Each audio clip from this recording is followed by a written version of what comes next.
Setelah pemerintah Provinsi Bali menerapkan tatanan kehidupan Bali era baru atau new normal, namun pelaku pariwisata di daerah belum banyak memohon sertifikat pemberlakuan new normal bidang pariwisata.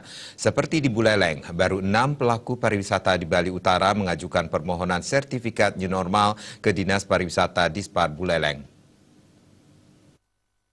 Mengatakan pemerintah daerah ditugaskan menerbitkan sertifikat pembelakuan new normal bidang pariwisata untuk hotel bintang 1, bintang 2, non-bintang dan daerah tujuan wisata DTW. Sementara dari data yang ada, usaha akomodasi wisata dan DTW yang terdaftar terbilang banyak. Hanya saja sejak instruksi mewajibkan pelaku pariwisata wajib mengantongi sertifikat pada 6 Juli 2020 yang lalu.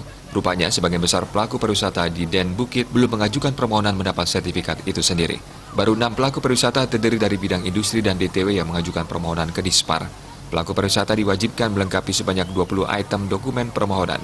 Berkas itu dapat diunggah melalui website resmi Dispar Buleleng. Setelah diisi, lalu dikirim kembali secara online, kemudian oleh kelompok kerja Pokja akan diverifikasi. Setelah dinyatakan lengkap, maka sertifikat akan diterbitkan. Menurut Sudama Diana, penyebab mengapa pelaku pariwisata terkesan lambat mengajukan permohonan, terutama yang DTW, karena waktu yang sangat singkat.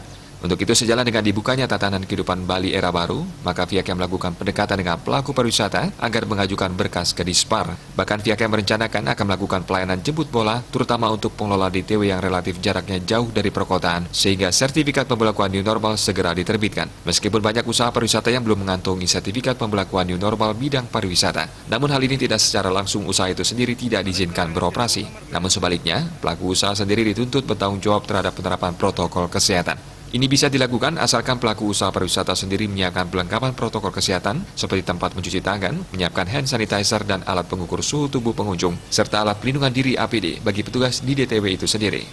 Komang Budiarta, Bali Pos melaporkan.